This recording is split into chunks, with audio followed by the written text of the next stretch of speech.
Hola, estimados alumnos. Continuando con las clases o con el desarrollo de las unidades que la Cátedra de Derecho de las Sociedades estaba subiendo al aula virtual de la UNT, hoy nos toca desarrollar la unidad 5 que habla de documentación y contabilidad.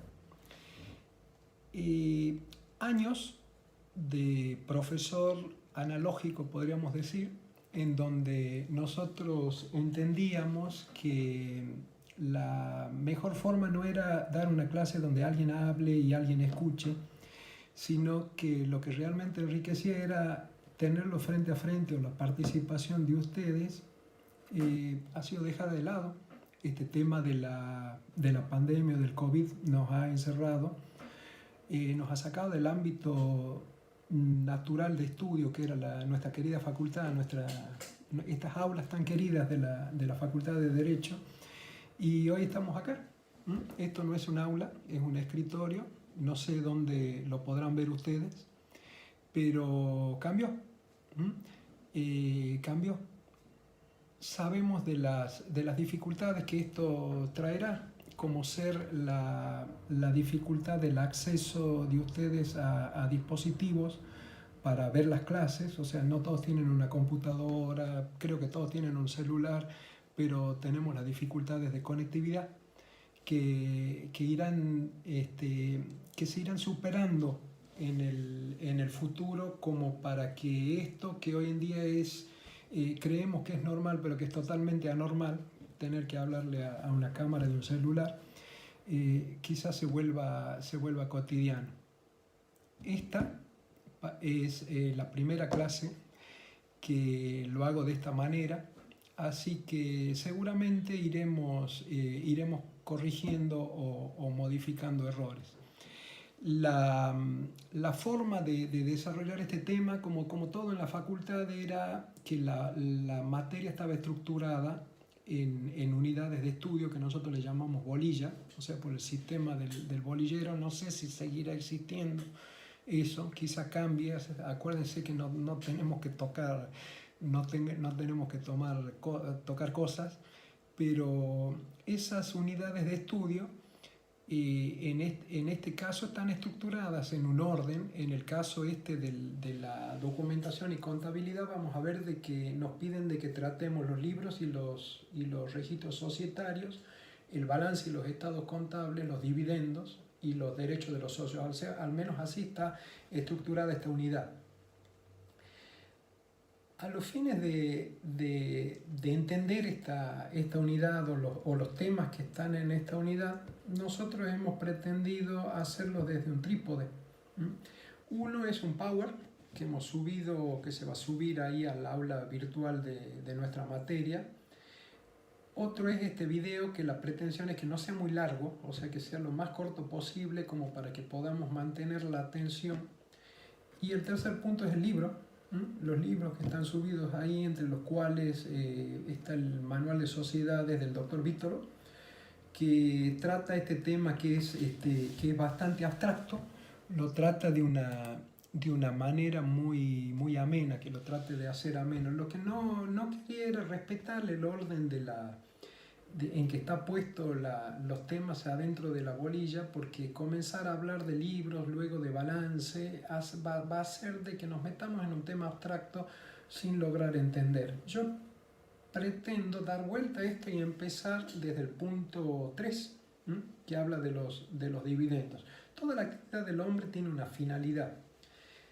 El que hace una sociedad lo hace con un fin de lucro, o sea, para ganar un dinero, para ganar dinero, digamos. La misma definición de sociedades en el artículo 1 te dice cuando uno o más personas se organiza, o sea, en una forma organizada conforme a los tipos que están previstos en la ley de sociedades, aporta, realiza aportes con el fin de dedicarlo o destinarlos eso a la producción o al intercambio de bienes y servicios, y lo hace para obtener beneficios y soportar pérdidas. Nadie en su sano juicio haría esto con la finalidad de soportar pérdidas. O sea, siempre que se hace algún aporte o alguna actividad es para lograr beneficios. Es decir, de que la constitución de una sociedad, la finalidad que tiene es hacer algo para obtener beneficios. Pero esos beneficios, ¿cómo vuelven al que ha realizado el aporte? Estas sociedades no es un contrato bilateral de intercambio en donde alguien da y recibe y el otro da y el otro recibe, sino que es un contrato de organización en donde nos organizamos, como decía la ley, en alguna de las formas de los tipos que la ley prevé, y esa organización tiende a arreglar la actividad o la finalidad que tenemos para luego, si queda algún beneficio, que el socio lo pueda retirar. En los contratos de intercambio, en los contratos bilaterales de intercambio, una vez que uno obtiene el beneficio, se acaba el contrato, se terminó. O sea, no sigue más, se terminó. Las prestaciones, el cumplimiento de las prestaciones de los contratos de intercambio agotan la finalidad o la existencia del contrato. En los contratos estos de organización, como son las sociedades, el cumplimiento de las prestaciones hacen que siga el contrato. Entonces la pregunta que nos podríamos hacer al principio es: ¿cuándo yo voy a obtener los beneficios? ¿Qué voy a tener que esperar? La finalidad de la vida de la sociedad para que se liquide y obtener un beneficio recién ahí en ese momento. Y eso no es así, sino que los socios quieren ir retirando beneficios durante la vida de la sociedad. Pero ese beneficio no viene luego de cada negocio en particular o cuando se termina cada negocio en particular, sino que lo que la ley ha estructurado es una segmentación de tiempos, que son periodos de tiempos regulares, que se llaman ejercicios, en los cuales hace una fecha de corte, y en esa fecha de corte, si se ha obtenido un beneficio, puede ser repartible bajo algunos requisitos que ya lo iremos conversando. Ustedes lo podrán acceder en el Power o en los libros. Podrán retirar algunos beneficios para su actividad particular. O sea, la sociedad ya, una vez retirado, la sociedad ya no se tiene que involucrar en para qué lo retire. Una sociedad, esos beneficios no es un sueldo, no está asegurado, no es algo que tenga que obligatoriamente retirar el socio. O sea, además, en el artículo 13 de la Ley de Sociedades establece como una cláusula nula el hecho de que asegure algún tipo de beneficio. Y esos beneficios lo podemos entender como una porción o una parte de lo que la sociedad ganó, y el socio lo va a retirar en proporción a lo que ha sido su aporte. Es decir, que para obtener estos beneficios se tienen que cumplir algunos requisitos. Hay un artículo que es el 68 de la Ley de Sociedades que te dicen que los dividendos no pueden ser aprobados ni distribuidos a los socios, sino en virtud de ganancias, de ganancias que sean realizadas y líquidas. Pone esos dos requisitos, y que resulten de un balance aprobado por el órgano de la sociedad. Tampoco puede retirar beneficios si antes no se han cubierto todas las pérdidas que tuvo la sociedad. Es decir, de que acá vemos a partir de este artículo los requisitos que tiene. En primer lugar, que se tiene que hacer un balance. Ese balance tiene que ser hecho conforme a la ley y a los estatutos. En segundo lugar, ese balance tiene que ser aprobado por el órgano de la sociedad. En tercer lugar, ese balance tiene que mostrar que haya ganancias realizadas. Realizadas significa de que haya un superávit en la documentación de la sociedad, o sea, que ya hayan sido negocios terminados y que ellos hayan brindado un superávit, y que además ya hayan cobrado, porque tiene que ser líquido, o sea, tienen que haber estado percibidas. Que se hayan cubierto, no lo dice este artículo, pero surge de otras normas de la ley, que se hayan cubierto las pérdidas que hubiera habido en ejercicios anteriores. Y por último, que la sociedad, a través de su órgano, apruebe repartir los dividendos. Porque acuérdense de que algunos autores hablan como de un derecho sagrado al dividendo, pero en realidad el derecho a cobrar un beneficio de una sociedad es como un derecho subordinado al cumplimiento previo de todas las obligaciones. Por eso es que no es a cada negocio en particular que la sociedad recibe un beneficio, sino que se ha inventado esta segmentación de periodos que son ejercicios, le llaman como ejercicios económicos, para lo cual se hace una fecha de corte, una foto, y si hay ahí algunos resultados que pueden ser distribuibles, se lo hace. Dicho esto, conclusión, la finalidad que tiene entrar en una sociedad como socio es obtener un beneficio. La forma que tiene de retirar esos beneficios es que surgen de un balance aprobado y donde tengan el cumplimiento del resto de los requisitos, ganancias líquidas realizables, para que los socios puedan retirar. Entonces acá es donde cobra importancia la documentación de la sociedad. Vamos al punto primero de esto, o sea, habíamos empezado por el punto 3 como para ver la motivación o sea, ¿por qué había que llevar una contabilidad? Esto de llevar a contabilidad o no, tenemos que las personas jurídicas de derecho privado están obligados a llevar contabilidad. También están obligados a llevar contabilidad las personas humanas que realizan una actividad económica en una forma organizada o a través de una empresa o un establecimiento que sea comercial o industrial o de servicio. Entonces vamos a ver que hay algunos que están obligados a llevar contabilidad, otros serían los exceptuados que no están obligados a llevar contabilidad, y hay algunos que pueden llevar la contabilidad. Podríamos clasificar esto como los obligados, los eximidos y la contabilidad voluntaria. Entonces, hay una regla, todas las sociedades están obligadas.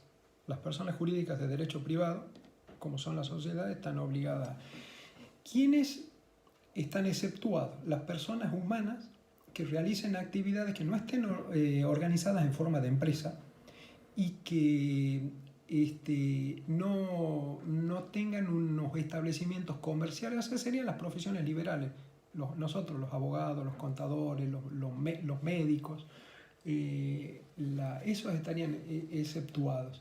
Y hay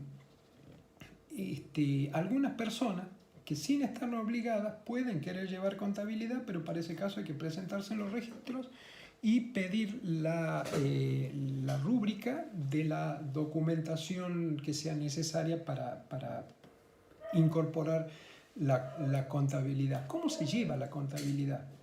¿Cómo se lleva la contabilidad? Hoy nos parecería anacrónico o quizá ya en vía de extinción, o sea, se lleva a través de libros. Estos libros, los libros que tenían que estar debidamente encuadernados, había acá en Tucumán, hay que ir al registro público de comercio, presentar un formulario, presentar la constancia de quit de la sociedad, identificar el libro, decir qué libro va a ser, cuántos folios tiene, había que pagar una tasa. Entonces el registro público de comercio va a autorizar la rúbrica de ese libro. La mecánica era, uno hacía esta presentación, ellos controlaban el cumplimiento de los requisitos, el cumplimiento de la tasa, de la identificación del libro, cómo era la forma del libro, y nos daban una autorización, nos decían, estás autorizado a rubricarlo. Entonces el segundo paso era que te daban un turno y uno iba con el libro, llevaban un empleado, una empresa mandaba un empleado, mandaba una persona al registro público de comercio con el libro, sellaban, acuérdense que tenían que estar sellados hoja por hoja, y luego de eso el empleado de la sociedad se iba, el agente del registro público de comercio rubricaba el libro. ¿Qué era rubricar? En la primera hoja ponía un asiento y decía qué tipo de sociedad era, qué tipo de libro era, el número del libro y cuántos folios tenía. Si ese libro después se lo daban a la sociedad, solamente lo podía retirar el que estaba autorizado por la sociedad. La sociedad lo usaba durante un periodo de tiempo, ya vamos a ver cómo lo usaba, y si quería rubricar el libro que sigue, había que hacer el mismo procedimiento, pero llevar la constancia de la rúbrica del libro anterior y la constancia de la última hoja que se ha utilizado para que te habiliten a rubricar el libro con el número siguiente, el libro número 2, el 3, el 4, el que fuera. El registro llevaba una ficha que era de acceso público, o sea, cualquiera podía preguntar de qué tipo de libros y cuáles eran los libros que una sociedad tenía registrado. Eso creo que va a desaparecer. Digamos, ya en el año 2018, hace 2 años atrás, ya se modificó la ley de sociedades y siguiendo las pautas de las SAS, de las sociedades, sociedades por acciones simplificadas, sociedad anónima simplificada, ya se hablaba de libros digitales, o sea, libros llevados directamente en forma digital y no en formato papel. Digo ahora, como estamos tan reacios a tocar cosas, estimo de que algo cambiará de esto. Lo que sí se podía antes era que la documentación podía ser llevada en medios mecánicos, había que pedir autorización por computadora, llevar las características de la computadora, y siempre lo que se pedía era que se asegure que la documentación ahí registrada sea inalterable, es decir, que uno no pueda poner un archivo, cambiarlo, ponerlo, cambiarlo, sino de que tenga alguna forma de inalterabilidad. ¿Cómo será el futuro? No lo sé. Creo que vamos al camino a ver estos libros en formatos digitales. Creo que el soporte papel tendría que desaparecer. Lo que nosotros tenemos que pensar era que lo anotemos en un libro o que lo anotemos en un formato digital, tenía que cumplir algunos requisitos. El artículo 321 del Código Civil nos decía que la contabilidad tenía que ser hecha sobre una base uniforme. Esa base uniforme tenía que permitir de que se muestre un cuadro verídico de todas las actividades o de los actos de la sociedad y que permite individualizar ya sean las operaciones y las cuentas que se llaman acreedores o deudores. Ahí tenemos los requisitos que tiene que tener una contabilidad. Tiene que ser uniforme.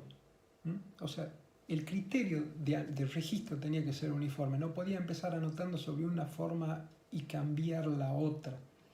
Tenía que ser veraz. Tenía que tener la veracidad de las operaciones. Tenía que ser clara. O sea, permitir individualizar las operaciones que estén ahí. O sea, las operaciones, los negocios que haga la sociedad.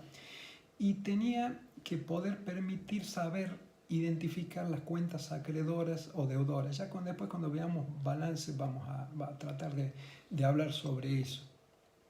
Todo lo que se anotaba en el libro tenía que partir de algún instrumento o documento, y ese documento tenía que ser guardado por la sociedad de una forma que permita su identificación o búsqueda de una manera rápida. Estas eran las pautas o criterios, o sea, uniformidad, veracidad, que sea completo, que permita la individualización. Pero nos pedían de que se anoten en forma cronológica, que no se borren sin salvar, de una manera actualizada, y que sea en idioma nacional y en moneda nacional. Es un requisito que lo pide el Código Civil. Esta forma de anotar lo que tenía que permitir era que a la fecha de cierre de cada ejercicio se pueda ver cuál era la situación de la empresa, el patrimonio, su evolución y sus resultados. Estos libros tenían que ser cuidados y conservados porque eran medio de prueba. El cuidado tenían que permanecer en el domicilio de la sociedad. El periodo de conservación que lo fija el Código Civil son 10 años. Estos 10 años se cuentan desde la fecha del último asiento o del último registro de los libros. Y esta obligación era tanto para el que llevaba los libros y en el caso de que hubiera habido alguna sucesión, de que esta persona se muera, los herederos estaban obligados a conservar los libros por el tiempo, hasta que se agote el tiempo que marcaba el Código Civil, que como hablamos son 10 años. Esto era porque es un medio de prueba. Si están llevados bien, prueban a favor del comerciante. Si están llevados mal, no prueban a favor del comerciante, pero los otros pueden usarlo como medio de prueba. Lo que no puede el contrincante es tomar de una contabilidad mal llevada o bien llevada algunos asientos que lo beneficien o algunos asientos que lo perjudiquen. Si acepta este medio de prueba, el medio de prueba de la contabilidad es indivisible. De todas formas, esto que lo dice el Código Civil, en la práctica, en los tribunales, siempre hay un principio que es prevalente, que es la facultad de los jueces de analizar la prueba. ¿Cuáles son los libros que obligatoriamente tenían que llevar? Hay dos que no cambió la reforma del Código Civil, que es el libro diario o caja, donde se anotaba diariamente todas las operaciones, y el libro Inventarios y Balance. En el caso particular de las sociedades, nosotros dividamos las sociedades, o sea, todas las sociedades, todas tienen que llevar el libro de actas donde van a anotar las deliberaciones de los órganos colegiados, todas, sea la que fuera. Pero el caso particular de las sociedades por acción, las sociedades anónimas, tenían que llevar el libro de actas del directorio, que es el órgano de administración, el libro de actas de la asamblea, el libro de depósito de acciones y registro, que anota quiénes son los que participan en la asamblea, y el libro de registro de acciones. Esta nómina de acá, no se preocupen, no está detallada en la ley de sociedades, no es como la ley de las SAS, que te dice que te los enumera esto en un artículo, sino que te los pone en artículos diversos, pero el Código Civil nos marca dos: libro diario, inventario y balance, y el Código y la ley de sociedades de una forma dispersa, pero que nos sirve de guía ir a la ley de sociedades por acciones simplificadas y ver ahí, porque ahí están agrupados, son los libros de actas de directorio y de asamblea, el libro de depósito de acciones y el libro de registro de acciones.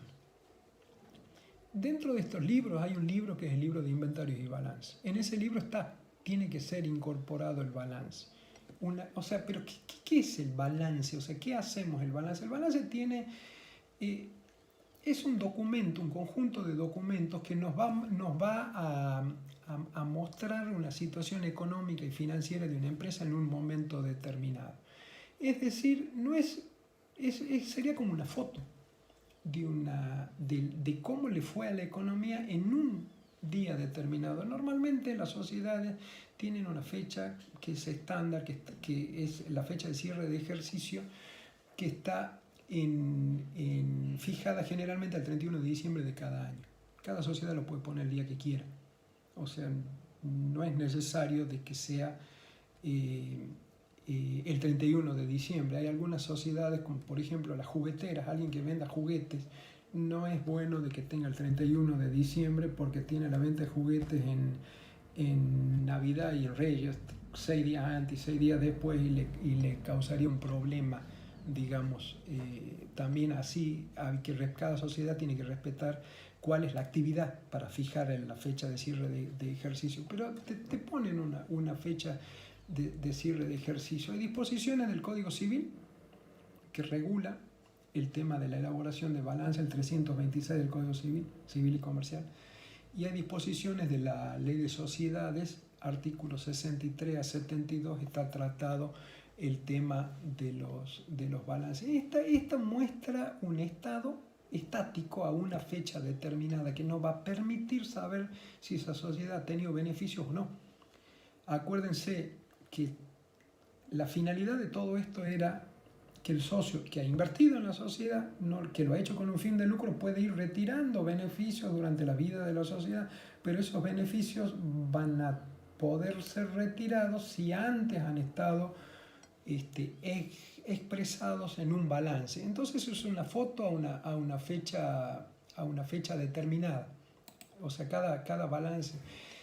En el balance nosotros tenemos, como cualquier contabilidad doméstica, nosotros tenemos activos, tenemos pasivos, muestra el capital, A partir de acá empieza una forma para los abogados muy abstracta, porque nos dicen en el activo qué ponemos, y ponemos el dinero, ponemos los créditos, ponemos los bienes de cambio, ponemos los bienes de uso, las inversiones, los bienes inmateriales como patente. En el pasivo pondríamos las deudas. Tiene que estar separado, o sea, tiene que estar separado las deudas, lo que previsionemos para alguna contingencia futura.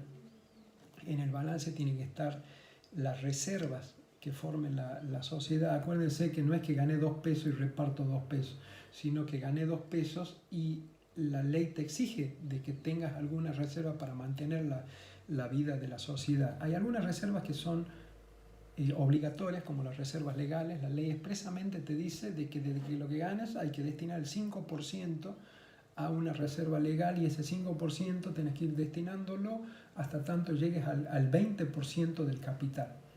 Y eso queda reservado. ¿Para qué sirve esa reserva? Para que si la sociedad pierde dinero, saquen de ahí y no tengan que estar reduciendo el capital. Habrá otras reservas que tienen que ser para lo que la sociedad quiera hacer. La ley lo que te dice es que tienen que responder a una prudente administración.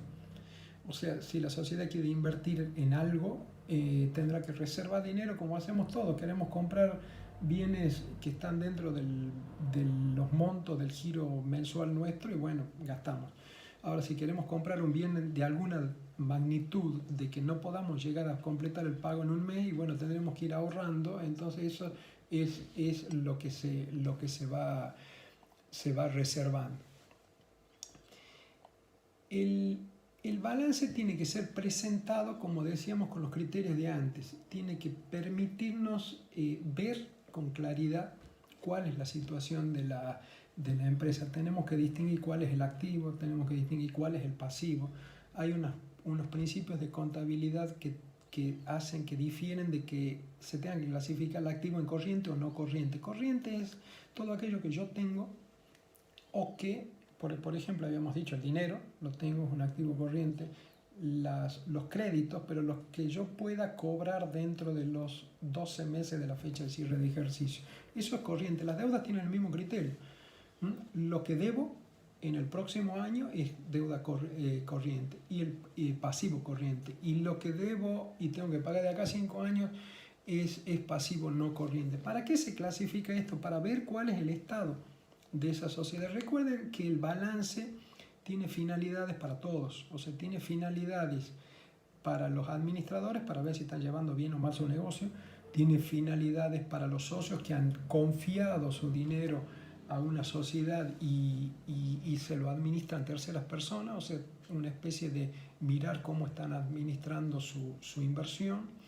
Tiene finalidades para los bancos, para ver si estos son solventes o no, finalidades de análisis. Tiene finalidades para el Estado, para ver cómo les va a cobrar el impuesto. El balance van a ver, se llama balance, pero ahí van a ver de que hay distintos documentos, porque el balance es un conjunto de documentos estructurados en forma sistemática, donde va a estar la evolución del patrimonio neto, el estado de resultados, el origen y cuadros de origen y aplicación de fondos, notas y anexos. Entonces, véanlo en los libros, se los van a explicar en el momento de este video. Veo que se va, acá me va marcando el tiempo, se va estirando, entonces no quisiera que haya. Hay algo que forma parte de la documentación contable, que es la memoria. La memoria es una expresión, un desarrollo que le hacen los administradores dirigido a los accionistas o a los socios.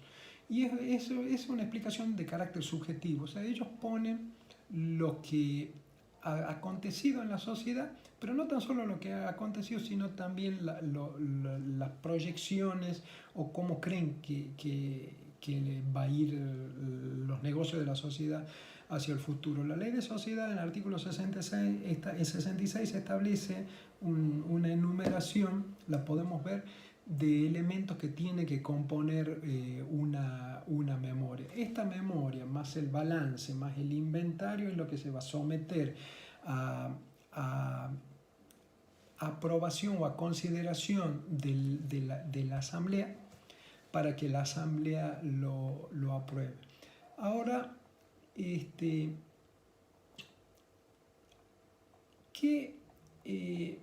¿cuáles son los derechos que tienen los socios.